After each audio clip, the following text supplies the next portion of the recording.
वालेकुम गाइस, क्या हाल है। उम्मीद है सब ठीक ठाक होंगे, खैरियत से होंगे। आप देख रहे हैं सादी रिएक्ट्स यूट्यूब चैनल और मेरा नाम है सरदार साद। और आज मैं जो आपके लिए वीडियो लेकर आया हूं वो है डिफेंस डिटेक्टिव की एक वीडियो जो मुझे रेकमेंड की थी बहुत ज़्यादा सब्सक्राइबर्स ने और मुझे कहा था कि साद भाई आप नई वीडियो एक आई है डिफेंस डिटेक्टिव की, आप उसके ऊपर लाजमी रिएक्शन दीजिएगा क्योंकि वो लेटेस्ट न्यूज़ है कि इंडिया और पाकिस्तान और चाइना के दरमियान जो बॉर्डर की सिचुएशन है उसके ऊपर है और बहुत इंपॉर्टेंट वीडियो, आप उसके ऊपर लाजमी रिएक्शन दीजिएगा। तो आपके कहने के ऊपर मैं वीडियो लेकर आया हूं। आइए देखते हैं वीडियो और उसके ऊपर देते हैं फिर अपना रिएक्शन। आइए चलते हैं, करते हैं वीडियो स्टार्ट।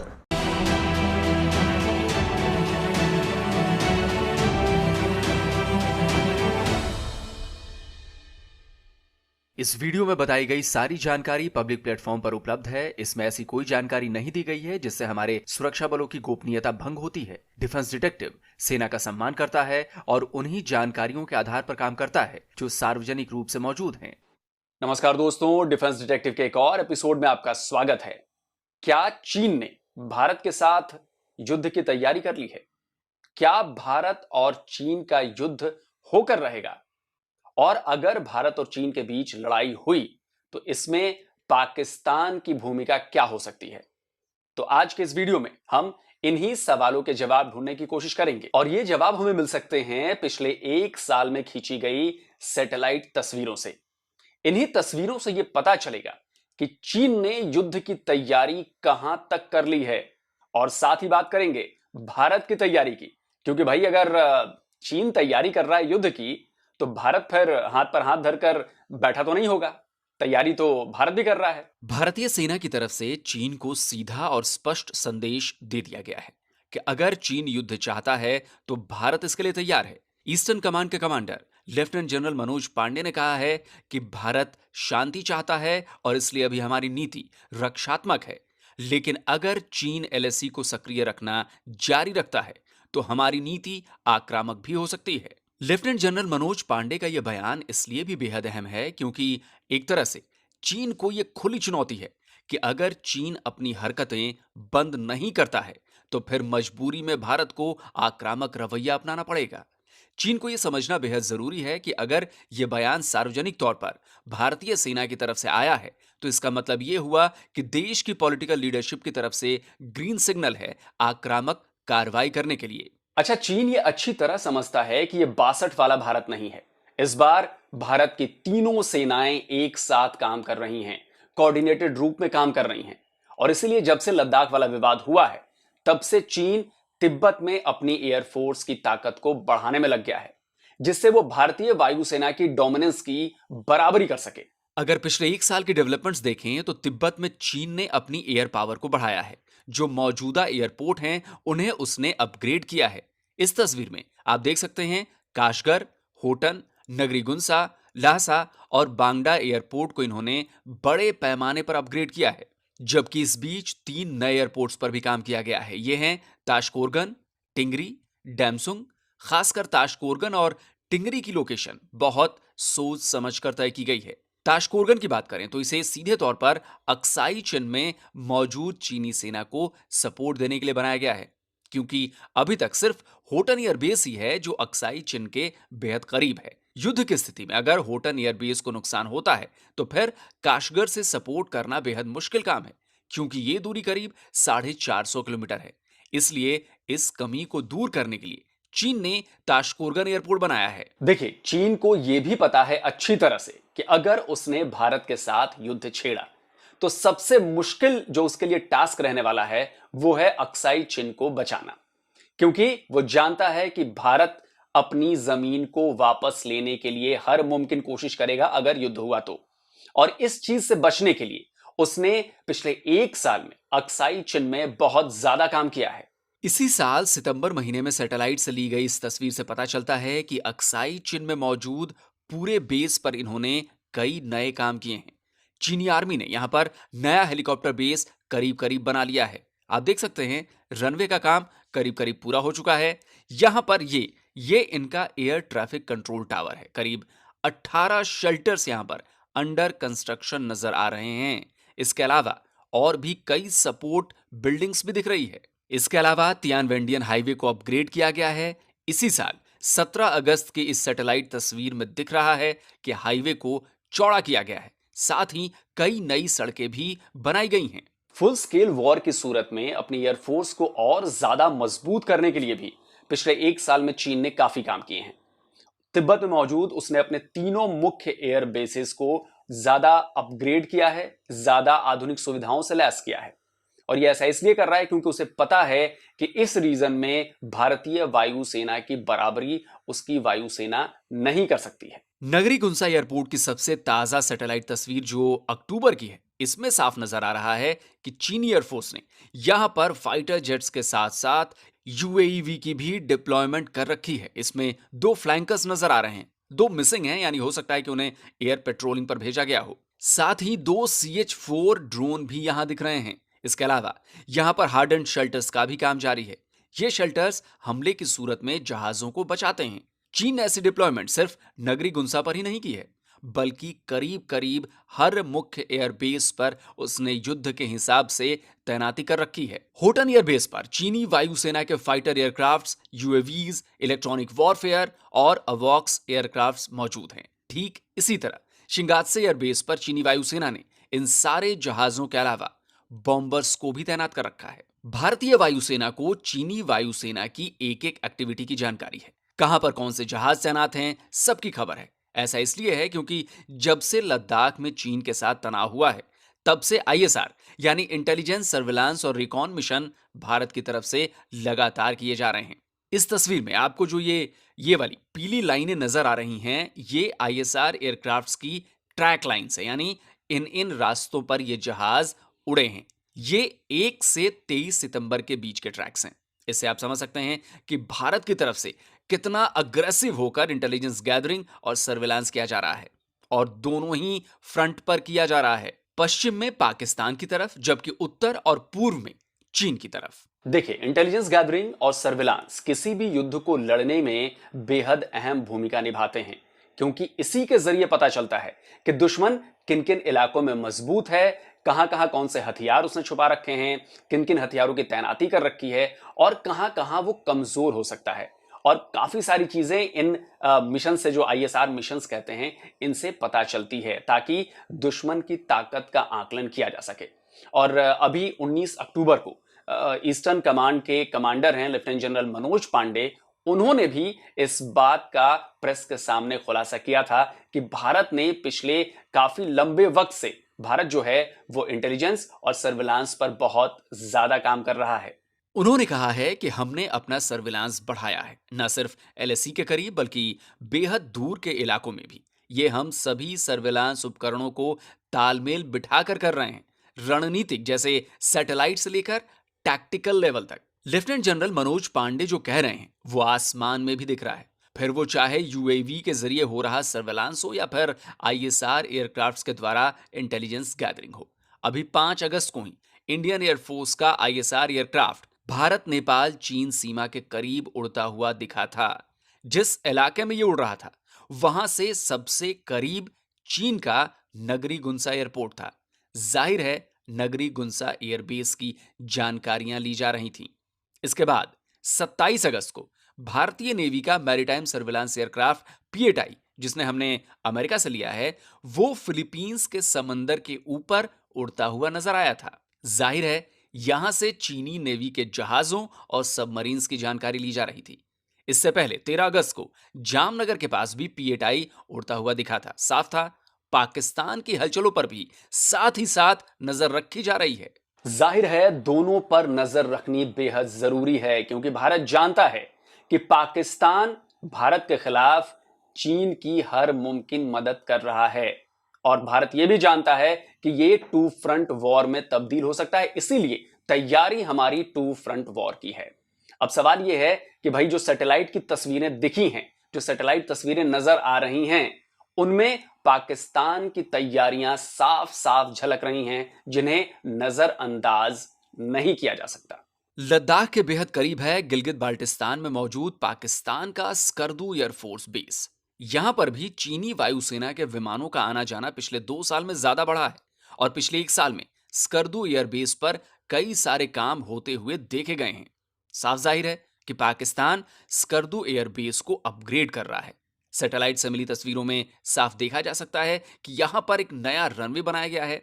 सितंबर महीने की इस सैटेलाइट तस्वीर के मुताबिक नए रनवे का काम करीब करीब पूरा हो चुका है, फाइनल टच चल रहा है। नए रनवे की लंबाई पुराने जितनी ही है, लेकिन इसकी चौड़ाई ज्यादा दिख रही है। इसके अलावा इधर नए स्टोरेज बंकर्स भी बनाए गए हैं और इससे थोड़ी ही दूर पर फ्यूल स्टोरेज को भी बढ़ाया गया है, यानी तेल ज्यादा रखने की जगह बनाई गई है। यही नहीं, दूसरे एयर बेसिस पर भी कई नई तैनाती नजर आने लगी है। यह बहावलपुर बेस की तस्वीर है, इसी साल 12 जुलाई की। इसमें आपको ड्रोन्स नजर आ रहे होंगे। ये चीन के CH-4 ड्रोन हैं जिन्हें पाकिस्तान ने लिया है। सैटेलाइट इमेज में 4 CH-4 ड्रोन्स दिख रहे हैं। बहावलपुर से राजस्थान की सीमा बेहद करीब है। ये दूरी 100 किलोमीटर से भी कम है। अब इससे आपको अंदाजा लग जाएगा कि चीनी ड्रोन की तैनाती पाकिस्तान ने यहां पर क्यों की है। इसके अलावा मियावाली एयरबेस पर भी ड्रोन्स की तैनाती पाकिस्तान द्वारा की गई है। यहां पर विंगलुंग 1 और विंगलुंग 2 ड्रोन सैटेलाइट तस्वीरों में नजर आए हैं। इस तस्वीर में इसी साल 15 फरवरी को 2 विंगलुंग 1 UAV दिखे थे। इसके बाद 15 जुलाई को विंगलुंग 2 UAV दिखा था। इन ड्रोन्स को ऑपरेट करने के लिए हर तरह की फैसिलिटी यहां पर मौजूद है, जिसमें ये जो आप देख रहे हैं, ये ग्राउंड कंट्रोल बिल्डिंग है। अब सवाल यह है कि सैटेलाइट तस्वीरों में चीन की तैयारियां दिख रही हैं, पाकिस्तान की तैयारियां दिख रही हैं, तो भाई इसके जवाब में भारत की तैयारियां क्या हैं? भारत किस तरह की तैयारी कर रहा है? क्योंकि अगर टू फ्रंट वॉर हुई तो सबसे ज्यादा अहम भूमिका इसमें एयरफोर्स की होने वाली है। और एयरफोर्स की तरफ से टू फ्रंट वॉर के लिए क्या तैयारियां की जा रही हैं, यह मैं आपको बताता हूं। भारतीय आर्मी और भारतीय वायुसेना को इन सब का भली भांति पता है और इधर भी तैयारी उसी हिसाब से हो रही है। चीन वाले फ्रंट की बात करें तो तैयारी अभी से नहीं, 1962 की लड़ाई के बाद से ही चल रही है। भारतीय वायुसेना की तैयारियों को देखें तो आपको समझ आ जाएगा कि भारत की तरफ से कितनी अग्रेसिव प्लानिंग की गई है। इस वक्त चीन और पाकिस्तान दोनों ही सीमा से सटे सारे एयरबेस हॉट और एक्टिव हैं। यानी युद्ध की स्थिति में जिस तरह के डिप्लॉयमेंट और कैप मिशन किए जाते हैं, यहां भी हो रहे हैं। अरुणाचल प्रदेश की तरफ से शुरू करें तो छाबुआ एयरबेस पर फाइटर जेट्स और ड्रोन तैनात हैं। लीलाबाड़ी एयरपोर्ट्स पर ड्रोन्स हैं। तेजपुर एयरबेस पर फाइटर जेट्स और ड्रोन्स अपना काम कर रहे हैं। हाशीमारा एयरबेस पर फाइटर जेट्स मौजूद हैं। इनमें राफेल की एक स्क्वाड्रन भी शामिल है। यूपी के बरेली एयरबेस पर फाइटर जेट्स और ड्रोन्स डिप्लॉय किए जा चुके हैं। अंबाला एयरबेस पर भी फाइटर जेट्स मौजूद हैं। यहां भी राफेल की एक स्क्वाड्रन मौजूद है। इसके अलावा लेह और थोएस एयरबेस पर भी लड़ाकू विमान और ड्रोन्स मौजूद हैं। थोएस एयरबेस की ताजा सैटेलाइट तस्वीरों में MiG-29 साफ नजर आ रहे हैं। इसके अलावा यहां पर कई नए कंस्ट्रक्शन भी किए गए हैं।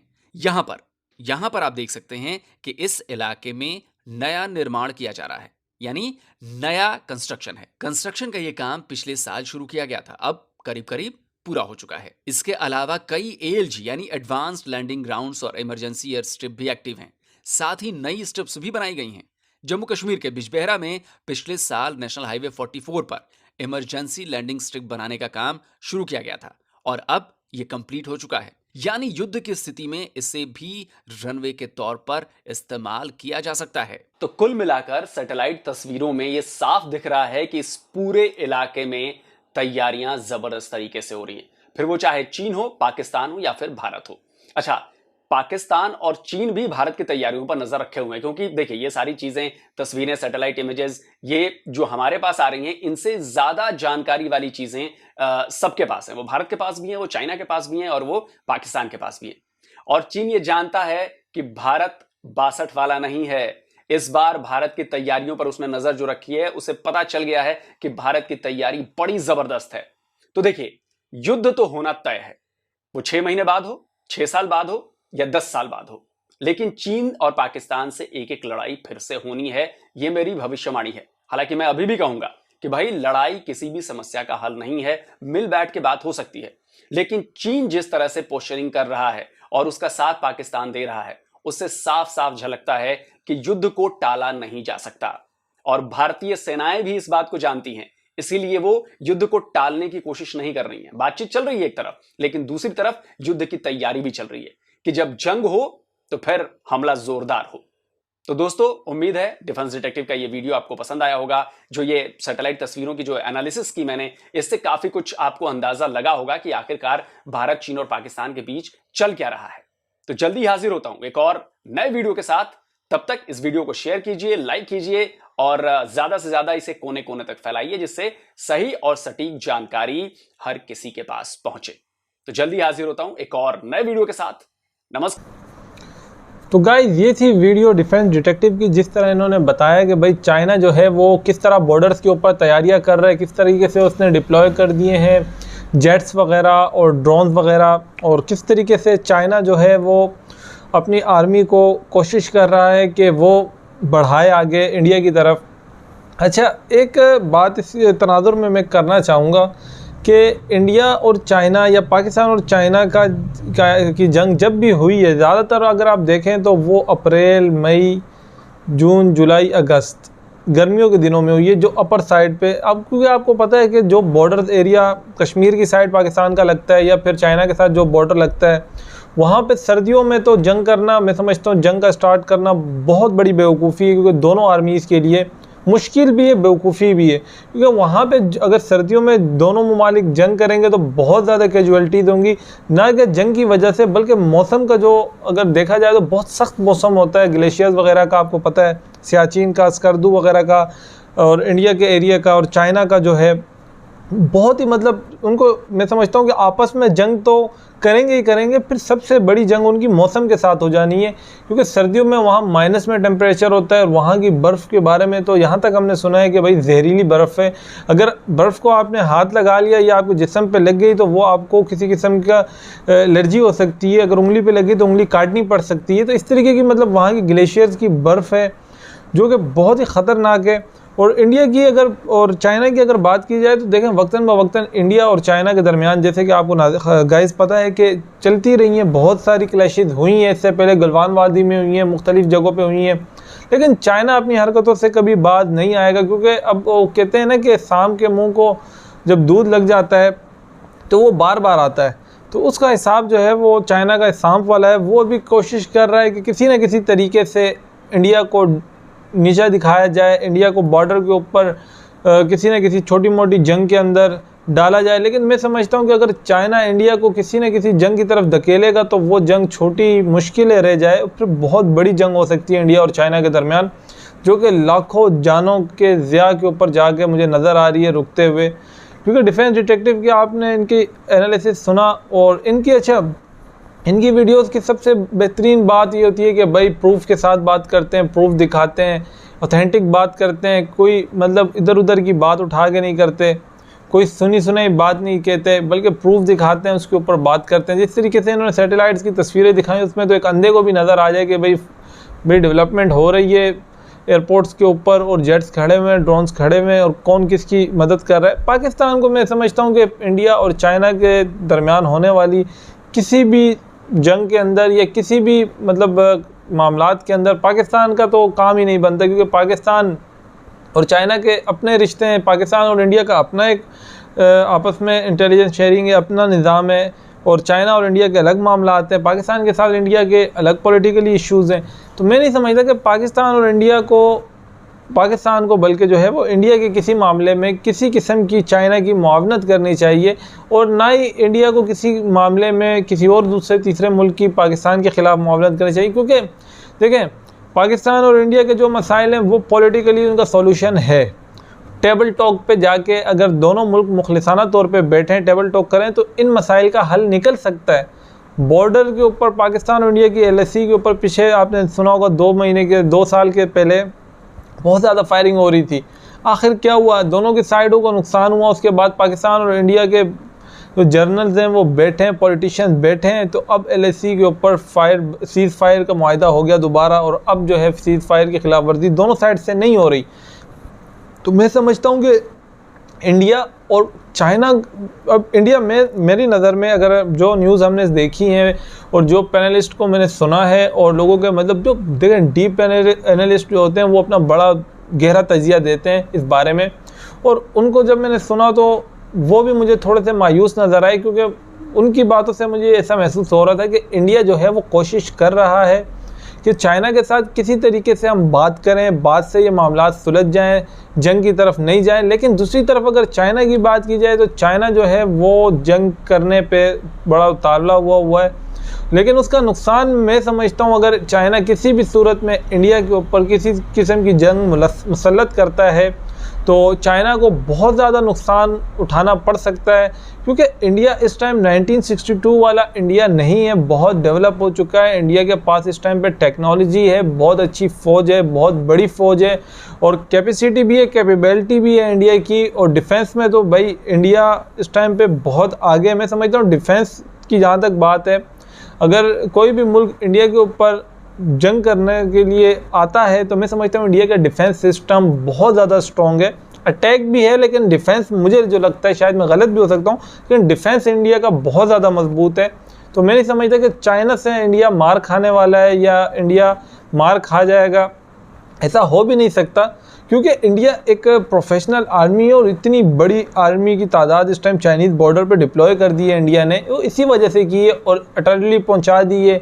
इस टाइम पे राफेल का, जिस तरह इन्होंने बताया कि राफेल इस टाइम पे पहुंच चुके हैं भाई चाइना के करीब, जो बॉर्डर इंडिया का लगता है हिमाचल का इस साइड का, तो वहाँ पे इंडियन आर्मी बिल्कुल एक्टिव खड़ी हुई है और 24 आवर जो है वो निगरानी कर रही है, देख रही है। इंटेलिजेंस, जिस तरह इन्होंने बताया कि भाई इंडियन और चाइनीज़ दोनों के पास इंटेलिजेंस है, क्योंकि अगर दोनों मुल्क एक दूसरे के बारे में इंटेलिजेंस नहीं रखेंगे तो कोई भी मुल्क जो है वो दूसरे के ऊपर किसी किस्म की भी जंग मुसल्लत कर सकता है किसी वक्त भी। तो गाइस ये थी वीडियो, और जहाँ तक इनकी वीडियोस की बात है, इन्होंने आखिर में जो कहा तो मैं समझता हूँ कि ठीक ही कहा कि यार जंग तो लग रहा है कि हालात जो जिस तरफ जा रहे हैं कि हो सकता है कि जंग हो जाए, चाहे 6 महीने बाद हो, चाहे 2 साल बाद हो, चाहे 6 साल बाद हो। लेकिन जिस तरीके से देखें, चाइना इंडिया में ज़मीन के ऊपर कब्ज़ा करने की कोशिश कर रहा है, इंडिया हिमाचल को देख रहा है चाइना, और बार बार अपनी फ़ौजी मुदाखलत से इंडियन इंटरनेशनल बॉर्डर्स की पामाली कर रहा है। मैं समझता हूँ कि आखिरकार इंडिया भी एक मुल्क है, वो कब तक बर्दाश्त करेगा, वो कब तक उसकी आर्मी ये चीज़ देखती रहेगी, और जब जवाब देगी तो फिर हो सकता है कि जंग हो जाए। लेकिन देखें, जंग ना हो तो अच्छा है, क्योंकि किसी भी मुल्क का फ़ौजी मरे, कोई भी इंसान मरे यार, अच्छी बात नहीं, जंग अच्छी चीज़ नहीं, जंग से नुकसान ही होता है। मैं समझता हूँ कि इंडिया की मईशत इस टाइम पे अपने पीक लेवल पे है, तरक्की कर रहा है इंडिया, आगे बढ़ रहा है इंडिया। चाइना की मईशत भी अच्छी है, आपको पता है, स्ट्रॉन्ग मईशत है। तो मैं नहीं समझता कि दोनों ममालिक को आपस में जंग करनी चाहिए, बल्कि अगर चाइना और इंडिया अगर मिलें, आपस में कोऑर्डिनेशन हो, जंग के इस माहौल से अगर दूर हों, तो हो सकता है कि एशिया जो है इस टाइम पे इन दोनों ममालिक की सरपरस्ती में बहुत आगे जा सकता है। क्योंकि इन दोनों में भाई सीधी बात, इन दोनों मुल्क जो हैं उनमें कैपेसिटी भी है, कैपेबिलिटी भी है, पैसे भी हैं उनके लोगों के पास, मईशत भी स्ट्रॉन्ग है, मेहनती लोग हैं। और जहाँ तक रही पाकिस्तान और चाइना के कोऑर्डिनेशन की, मैं समझता हूँ कि पाकिस्तान की मईशत को इस टाइम पे इस कंडीशन में नहीं कि पाकिस्तान जो है वो किसी भी जंग का साथी बन सके, किसी मुल्क का साथ दे सके। तो चाइना को, मेरे ख्याल में पाकिस्तान को इस टाइम पे देखना चाहिए कि चाइना के इस किस्म के किसी भी जारहाना इक़दाम में साथ नहीं देना चाहिए किसी भी मुल्क के ख़िलाफ़, क्योंकि बाद में अगर चाइना का पाकिस्तान साथ देता है और पाकिस्तान की मईशत बिल्कुल बैठ जाती है, तो पाकिस्तान को पूरी दुनिया से पाबंदियों का सामना करना पड़ सकता है। और चाइना को तो डेफिनेटली करना पड़ेगा। अगर जंग इंडिया के साथ वो छेड़ेगा तो पूरी दुनिया जो है वो चाइना के ऊपर पाबंदियाँ लगाएगी, उसके साथ साथ पाकिस्तान के ऊपर पाबंदियाँ लगेंगी। लोग माशी तौर पे दिन ब दिन जो है ज़वाल की तरफ जाएंगे। तो इसलिए मैं कहता हूँ कि यार जो जंग है ना, जंग किसी भी मसले का हल नहीं, टेबल टॉक, बैठ के बात करना हर मसले का हल निकल आता है। ये थी वीडियो। अगर आप चाहते हैं कि इस तरह की और वीडियोस बनती रहें तो मुझे लाजमी रेकमेंड करिएगा। मिलते हैं इंशाल्लाह फिर नेक्स्ट वीडियो में। अस्सलाम वालेकुम।